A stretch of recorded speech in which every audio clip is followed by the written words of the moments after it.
Hello, আসসালামু আলাইকুম। ছোট্ট একটা অ্যানাউন্সমেন্ট আপনাদের জন্য। যদি আমি ঘুম আসছিলাম, ঘুম থেকে আবার উঠলাম। সেটা হলো আজকের রংপুর এবং রাজশাহীর দ্বিতীয় খেলার জন্য, এই বিপিএলে দ্বিতীয় খেলার জন্য প্রথমবার তো রংপুরের মাঠে খেলা হলো, রংপুর হেরে গেল। আজকেও রংপুর এবং রাজশাহী খেলাটা খুব জমজমাটি হলো। আজকেও কিন্তু দ্বিতীয়বারের জন্য রংপুর সেকেন্ড টাইম আবার হেরে গেল এবং রংপুরেরও দ্বিতীয় হার এই বিপিএলে।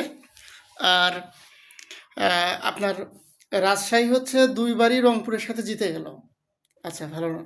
ভালো, বিষয়টা অবশ্যই ভালো।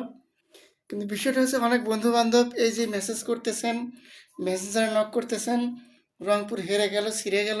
ভাই, আপনাদের উদ্দেশ্য বলতে চাই, রংপুর এখন অবধি টুর্নামেন্ট সেরা অবস্থায় আছে।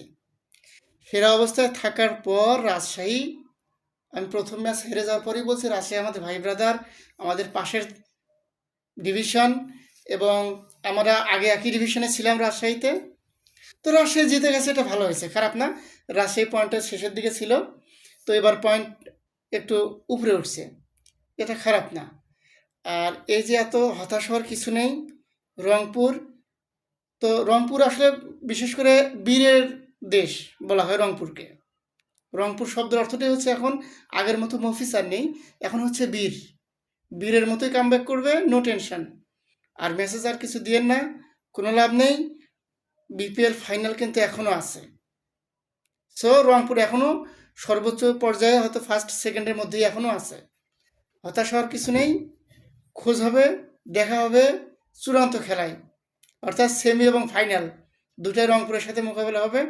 দেখা যাক রংপুরের সাথে কে মোকাবেলা করে, আপনারা এগিয়ে যান। সেদিন আমাকে নক দিবেন। রুমমেট হাসো না, একবার পিঠে Allah. Thank you everyone, thank you. শুভকামনা রইল আমার টিম রংপুরের জন্য। ধন্যবাদ। Love you Rangpur, love you.